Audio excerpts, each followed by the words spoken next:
I don't know who told you that discipline can't be fun, but I'm here to tell you otherwise.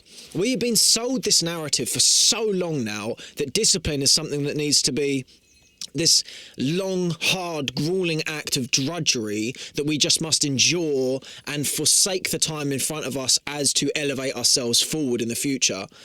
I'm here to tell you that whilst this is true, and while there are times when this is the necessary way of being as to get your goals, there is a way to do it differently. And that's what we're going to talk about in today's video. But before we get there, there is a question that I want to ask you to bring yourself into the state of mind that we need to be in as to broach the conversation. Why do you want to be disciplined? The reason why, in my opinion, anyone wants to be disciplined is to achieve the goals of discipline, to achieve the positive things that you give yourself as a result of choosing to be that way. If you are disciplined in going to the gym, you provide yourself with both the mental framework as well as the physical rewards of your efforts. But the thing you're actually wanting, rather than discipline as such, is the positive feelings that discipline provides you with.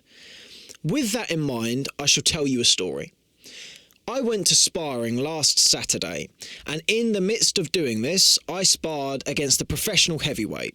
Now, you can imagine by looking at my bald head that I spent the 2-minute rounds that we were sparring in shelled up like that, hoping that my head would stay bald and not severed from my body. In the midst of said arse whooping, a left kick was unleashed into the right side of my body that floored me and turned me into the human equivalent of a deck chair in about 3 seconds flat, probably less.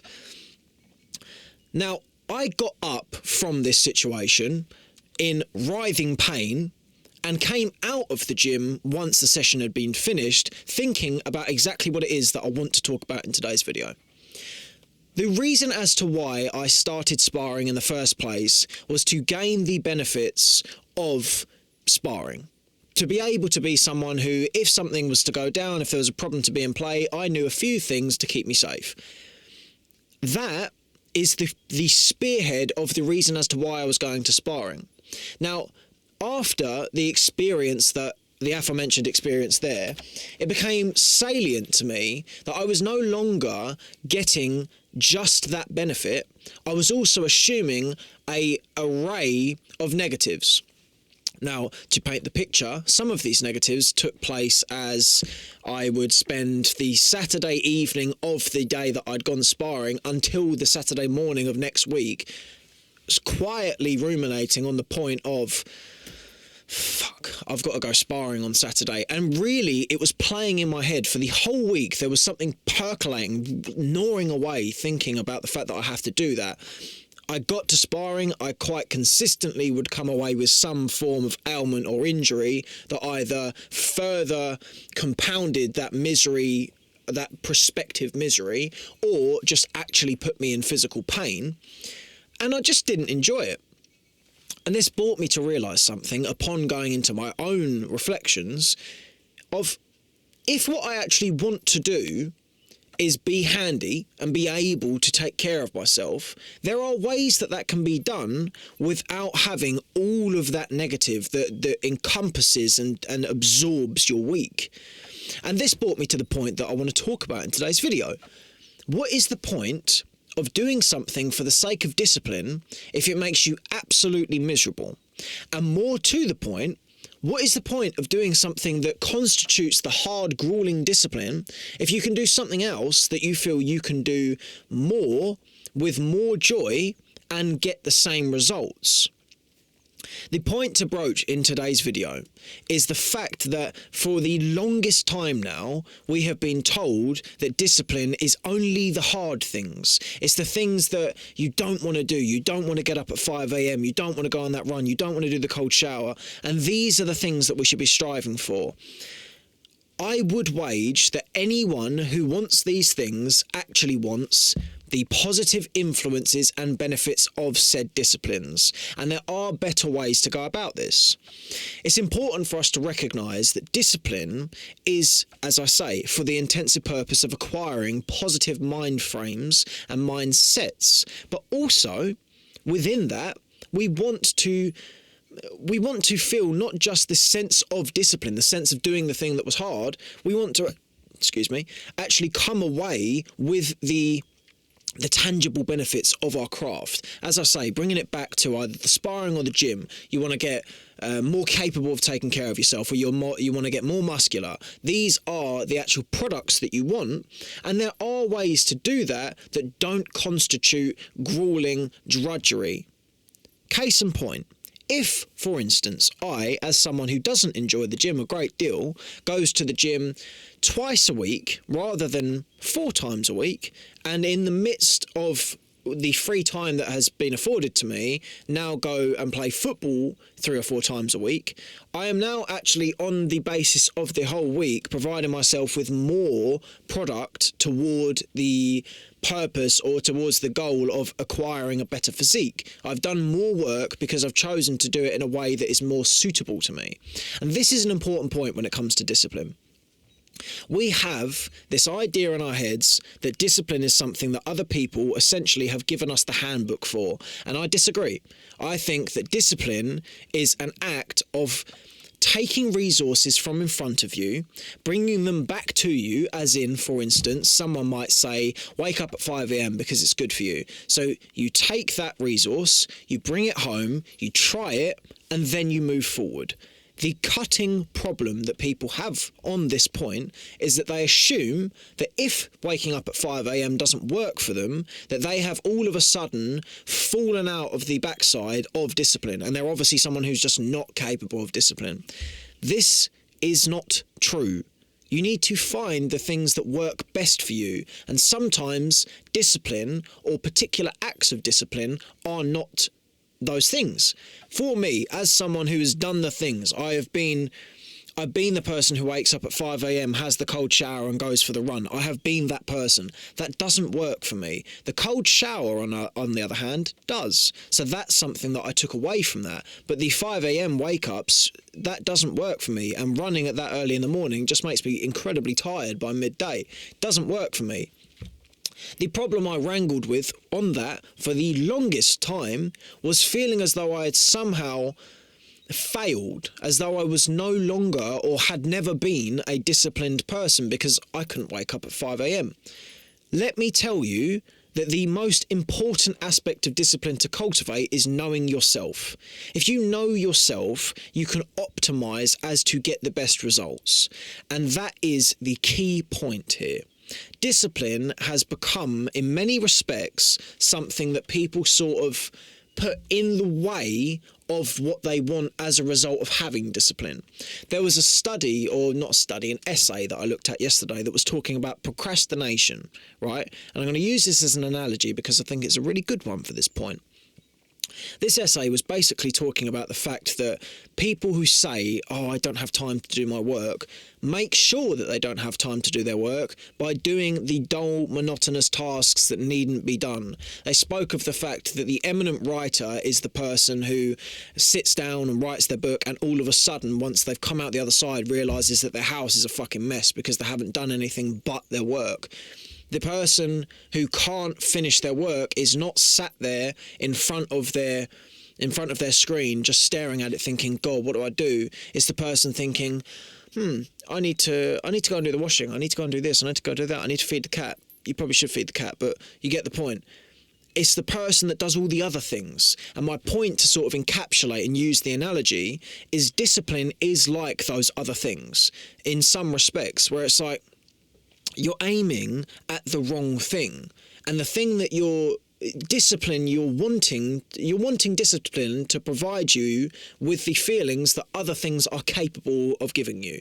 For me, the sense of fulfillment within going to the gym is parallel to the sense of fulfillment I will get from making sure that over the course of the day, I've done this work that I need to do and I've done some form of physical exercise. That works for me. I don't need that gym buzz in the same sense because I'll still feel fulfilled.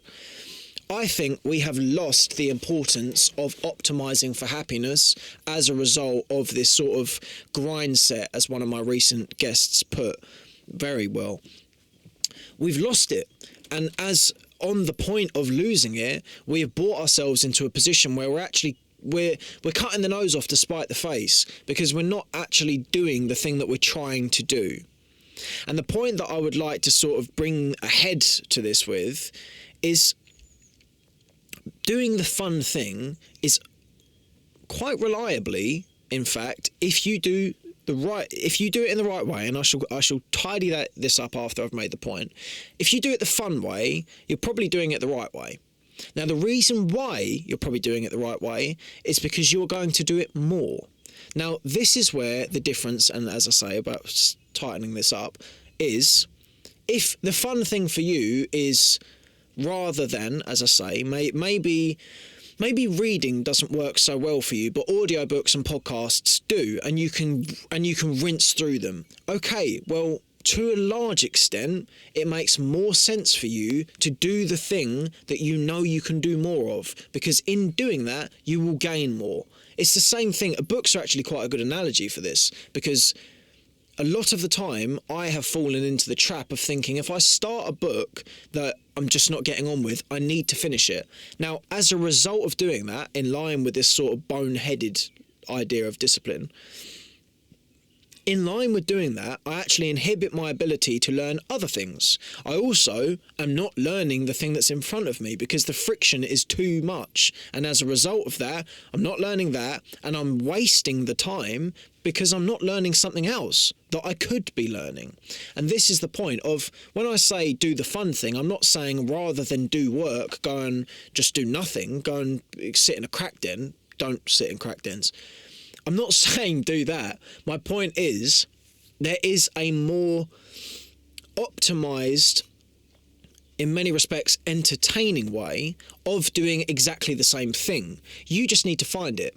And this is where discipline becomes very difficult on the inverse, because rather than being someone who says, I'm disciplined because I go to the gym and I do my cold showers and I meditate and all of this, you're someone who says, I'm disciplined because I know who I am. And that is really important. And it's something that has taken me years to learn, because it's something that really flies in the face of all of the media that we are flushed into and that we absorb so consistently in the self-improvement sphere. It's important for you to remember that ultimately, the reason as to why you are trying to do anything is because you want to be happy.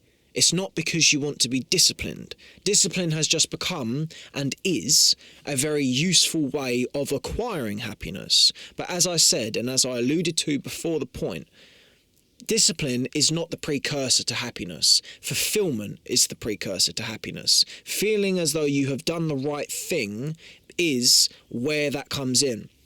And I would wager, someone who's been sort of crash testing this for the last few weeks, if you do the thing that you know provides you with benefits and you have fun doing, you will feel that sense of fulfillment.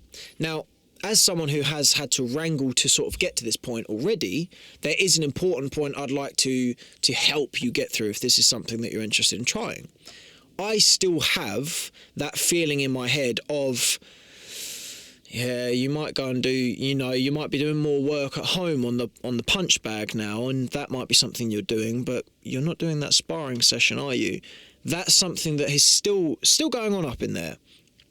And my answer to that would be, and often is for a lot of points, that the most useful thing that you can do for yourself is to create a sort of feedback loop within your own head toward, is this thing working for me? Is it not working for me? What are the positives that are on the table and what are the negatives that are on the table? And work with the information in front of you. It's very important and very useful for you to cultivate the habit within yourself of trying something, seeing if it works, and if it doesn't work, letting it go. Bringing it back to that point of the 5 a.m. wake-ups with the cold showers. The 5 a.m. wake-up doesn't work for me, but the cold shower does work for me. So you let one part go and you bring one bit back to base. And that, as a method of traversing the terrain of life, is very useful, because it tells you exactly who you are. And this is the spearhead of your efforts toward any goal should be to understand yourself, to know how you deal with certain situations. If you know that you're not an early bird and you force that, the friction that you are going to experience is going to totally denigrate your abilities across the rest of your time. And there is no point doing that. There is no point in having that proverbial perceived badge of honour of, oh, well, look, I'm someone who wakes up at 5 a.m. if you're tired by 12 and you can't do anything. Someone who, for instance, like me, who will work quite a good amount of time now and wakes up at 9 a.m. is going to outdo you, because I won't be tired later on in the day. You will be.